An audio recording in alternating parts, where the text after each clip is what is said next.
Good morning and welcome to this tutorial on interactive mapping within SigmaNEST.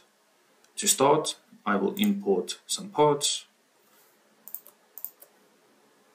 I will make sure my auto create part is selected and interactive mapping is selected.